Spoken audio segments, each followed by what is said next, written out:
I was born to preach the gospel. I was born to preach the gospel. I was born to preach the gospel. And I sure do love my job. Yeah. I was born to preach the gospel. I was born to preach the gospel. I'm born to preach the gospel. And I sure do love my job. Yeah. Yes, I really love my job. I'm a disciple that makes disciples that makes disciples. Oh, I'm a disciple that makes disciples that makes disciples. I'm a disciple that makes disciples that makes disciples. Yes, I'm a disciple that makes disciples that makes disciples. I'm a disciple that makes disciples that makes disciples. I'm a disciple that makes disciples that makes disciples. Get firmly rooted. So let's get firmly rooted. Let's get firmly rooted.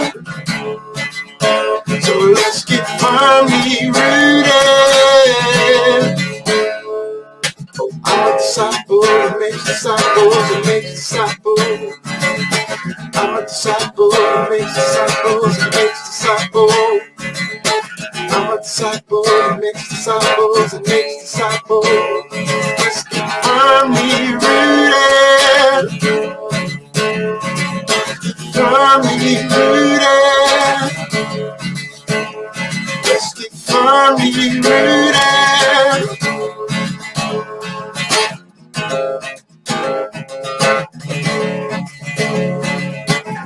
Yeshua, Yeshua, Yeshua, Yeshua, Yeshua, Yeshua. I'm a disciple that makes disciples that makes disciples. We're disciples that make disciples that make disciples. We are disciples that make disciples that make disciples. We are disciples that make disciples that make disciples. Let's get firmly rooted. Firmly rooted.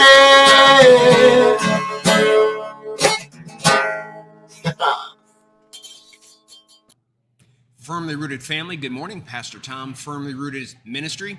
It is Thursday morning. Kimberly and I made it back from Minnesota last night. And Pastor Grigsby, who normally would do devotions today, stayed one more night. Jenna's parents live there, and that's where they stayed. And so I let him go and told him I'll do the devotions today. It's good to be here. It's good to be back home. Good to sleep in my own bed. So it was awesome. Vivian Davis, good morning. Nikki Chason, good morning. Bert Reggiani, good morning. Mary Jo, Johanna O'Brien, good morning. Anne Marie, good morning. Plus several others. I did not even know that this month we are able, through StreamYard, to go to 5 places at one time. Hey, my cousin Dave Donnelly is on board. Jeannie, good morning. We're going to 5 places right now. We're going to my Facebook page. We're going to Firmly Rooted's Facebook page. We're going to Greendale's Facebook page. We're going to Pastor Russ's YouTube page, and we're going to my YouTube page all at one time. So we expanded our ability from 3 to up to 6. And we're using 5 today. So just kind of testing that out. It's an additional $20 a month, but we're going to see how that works. I've got one verse again. All men will hate you because of me, but he who stands firm to the end will be saved. You got to see this in context, right? Because the verse before said, brother will betray brother, father will betray his child, children will rebel against their parents. What's Jesus talking about? We have to remember that he was asked by the disciples, when will these things begin to happen? The fulfillment. When will the fulfillment of your kingdom begin to happen? And remember, if you go back, we have wars and rumors of wars. We have earthquakes and famines. These are all things that are going to happen as creation is kind of like cracking and suffering, and just like we are, right? Because God's creation yearns to be restored. So the old is dying and the new is coming. And so he says that the kingdom of this world is going to sometimes reject you, arrest you, put you on trial. If they did it to Jesus, they're going to do it to you. It's going to happen. In small ways or big ways, it's going to happen. So we should anticipate suffering for the sake of Christ. But one of the things that's really hard is when the pain comes really close from a place we don't expect it. You know, I've had people that just were really mad at me and said terrible things about me, and I could deal with it. There are people that I don't know very well. There are people out there, they have an opinion, they verbalize it.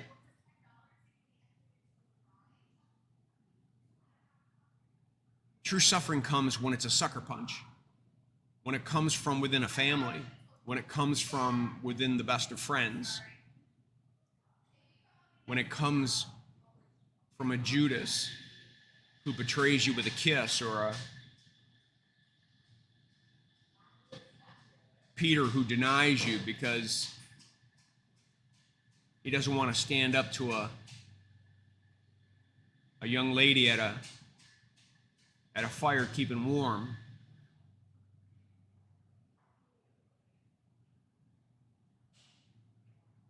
When someone hurts you from that close, right?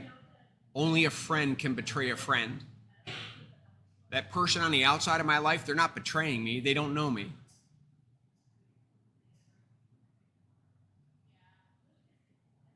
Jesus just didn't suffer from the outside. He suffered from people really close to him. He suffered on the inside. He suffered on the inner circle. Ultimately, when he was arrested, everyone ran.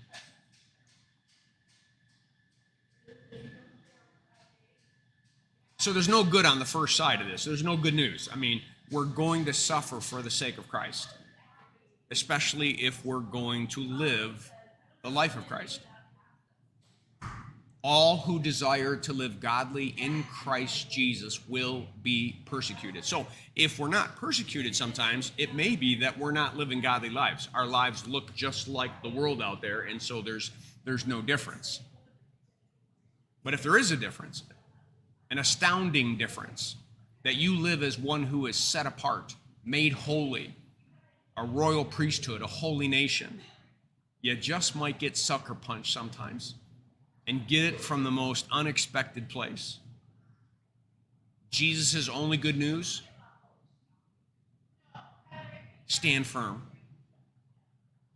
Just like I did, stand firm.